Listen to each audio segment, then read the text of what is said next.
So he needs a microphone check. If you just talk, because he needs a... Hey, check. Hello.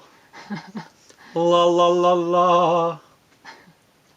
Der Sänger und Gitarrist Aaron Brooks ist jetzt bei mir im Studio und ich würde gerne wissen, was ihn an diesem alten Sound so fasziniert. Hello Aaron, it's a pleasure to have you here. Hi, pleasure to be here. Your music sounds so organic and shows so many references to the sound of the 60s, early 70s, musically speaking. What was in the 60s better than it is nowadays? Well, I don't know if anything's better than any other time. I mean, we all like music from the 60s and 70s, but, at least a few of us listen to modern music as well. I do kind of enjoy the 60s counterculture revolution. I mean, I like the idea of that, and I like the people... at least they were trying. They were on the verge of something, freedom bursting or something like that. But I'm not sure if they totally achieved it. But it was a valid attempt. I think that probably that a lot of the psychedelics and just the sort of disorganization of the movements at the time sort of let it implode on itself. It simultaneously helped and hindered it, but... yeah, I think it's interesting. I mean, I don't live in that time, so I couldn't really say.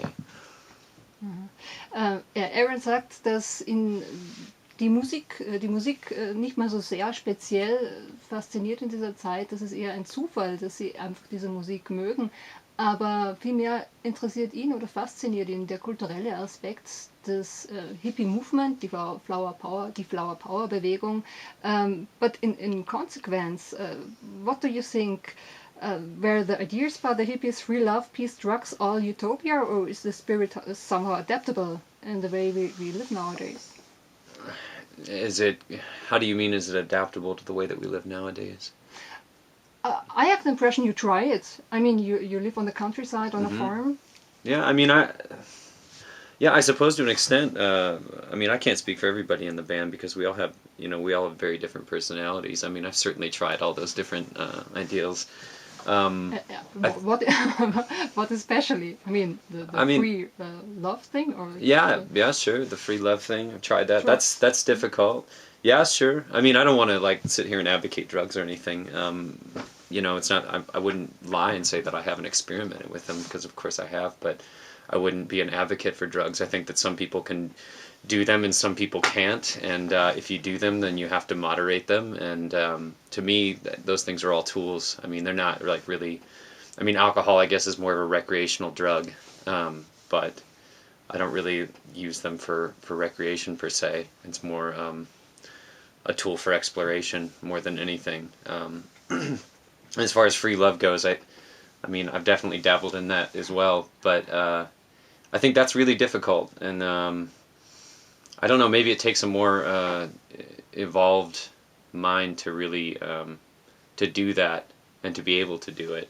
I know that personally I started to regress to very primitive human emotions like jealousy in those situations, and I haven't really achieved that higher mind state yet, where I can... You're working on that. I am working on it. I think part of the 60s counterculture revolution was the exploration of the self, and to try to figure oneself out and to be a self-governing person.